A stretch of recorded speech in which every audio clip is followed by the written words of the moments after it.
បញ្ជូនខ្លួនស្ត្រីម្នាក់ទៅតុលាការក្រោយបង្កគ្រោះថ្នាក់ចរាចរណ៍បណ្ដាលឲ្យម៉ូតូសណ្ដោងរមាក់ស្លាប់1នាក់និងរបួសស្រាល5នាក់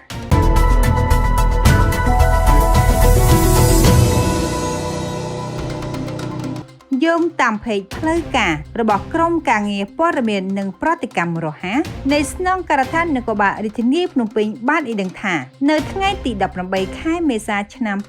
2025សមត្ថកិច្ចជំនាញបានកសាងសំណុំរឿងនិងបញ្ជូនអ្នកបើកបររថយន្តម៉ាក Lexus NX 200T ដែលបង្កគ្រោះថ្នាក់ចរាចរណ៍នៅមុខក្រុមហ៊ុន K4 ក្នុងសង្កាត់ទួលសង្កែទី1ខណ្ឌឫស្សីកែវទៅតុលាការដើម្បីចាត់ការតាមនីតិវិធីហេតុការណ៍នេះបានកើតឡើងនៅថ្ងៃទី16ខែមេសាឆ្នាំ2025មានករណីគ្រោះថ្នាក់មួយកើតឡើងរវាងរថយន្តម៉ាក Lexus NX 200T ពណ៌ខ្មៅពាក់ផ្លាកលេខភ្នំពេញ 2BS 3393ជាមួយម៉ូតូសណ្ដោងរមាក់ម៉ាក Yamaha Ciros ពណ៌ខ្មៅគ្មានផ្លាកលេខនៅចំណុចមុខក្រុមហ៊ុន K4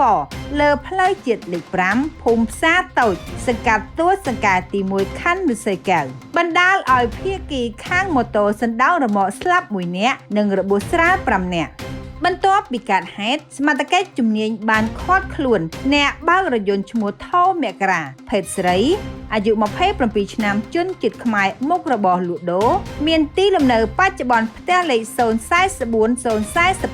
ផ្លូវបេតុងថ្មីភូមិជ្រៃជីសាក់សង្កាត់ចោមចៅទី3ខណ្ឌពោធិ៍សែនជ័យបញ្ជូនមកកាន់ការិយាល័យនគរបាលចរាចរណ៍ផ្លូវគោកដើម្បីសាកសួរនិងធ្វើតេស្តជាតិអាល់កុលជាលទ្ធផលមានជាតិស្រវឹង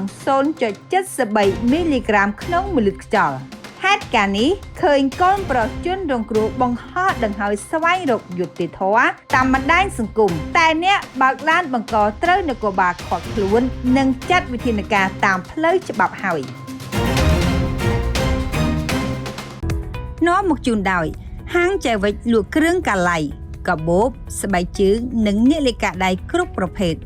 បើអស់លោកស្រីអ្នកនាងកញ្ញាចាប់អារម្មណ៍សូមទំនាក់ទំនងតាមរយៈលេខទូរស័ព្ទ089 74 00 46 096 85 28 883ឬក៏ទៅដល់ទីតាំងផ្ទាល់ដែលមានអាសយដ្ឋាននៅផ្សារអូអំបិលក្រុងសិរីសោភ័ណ្ឌខេត្តបន្ទាយមានជ័យនាំមកជូនដោយទឹកពិសាបរសុទ្ធ CPHN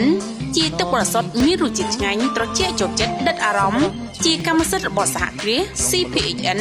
មានដាក់លក់ទូទាំង25រាជធានីខេត្តហើយបើឲ្យលោកស្រីអ្នកនាងកញ្ញាមានចំណាប់អារម្មណ៍សូមទំនាក់ទំនងតាមរយៈលេខទូរស័ព្ទ012 90 39 22 086 21 26 71